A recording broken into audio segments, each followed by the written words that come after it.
વડોદરાના વારસિયા વિસ્તારમાં આવેલ ઇન્દ્રલોક ટાઉનશીપ 2માં કાંસ પર બાંધકામ કરાતા સ્થાનિક રહીશો દ્વારા બાંધકામ સામે વિરોધ વ્યક્ત કરાયો હતો। વડોદરા મહાનગરપાલિકા માત્ર ગરીબોના ગેરકાયદેસર દબાણો દૂર કરીને વાહવાહી લૂંટે છે, ત્યારે ટાઉન પ્લાનિંગના અધિકારીઓ દ્વારા જે કામગીરી કરવી જોઈએ તે કરતા નથી, એવી જે ઘટના સામે આવી છે વડોદરા શહેરના વારસિયા વિસ્તારમાં। અહીંયા આવેલ ઇન્દ્રલોક ટાઉનશીપ 2માં કાંસ પર બાંધકામ કરાતા સ્થાનિક રહીશો દ્વારા બાંધકામ સામે વિરોધ કર્યો હતો। આ સોસાયટીના રહીશો દ્વારા વર્ષ 2023માં પણ આ બાંધકામનો વિરોધ કર્યો હતો।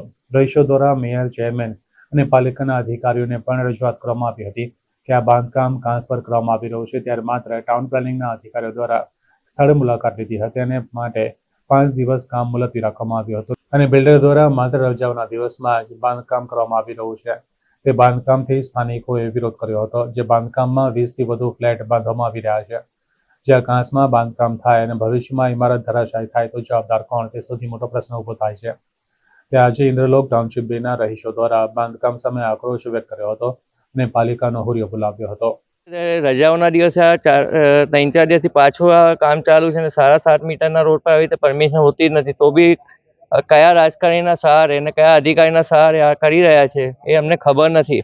અમે શું માંગ કરો છો તમે? અમારી માંગ એક જ છે કે આ ફ્લેટ અહીંયા બનવા નહીં જોઈએ ને આજથી બંધ થવું જોઈએ કામ, તો એ સવારથી કામ ચાલુ છે। સ્ટે ક્યારે લાવ્યા હતા તમે? ગયા વર્ષે અમે 2023માં સ્ટે લાવ્યા હતા કોર્પોરેશનના થ્રુ, તો બી સ્ટે ચાલુ છે, તો બી સ્ટેના ઉપર આ કામ કરી રહ્યા છે।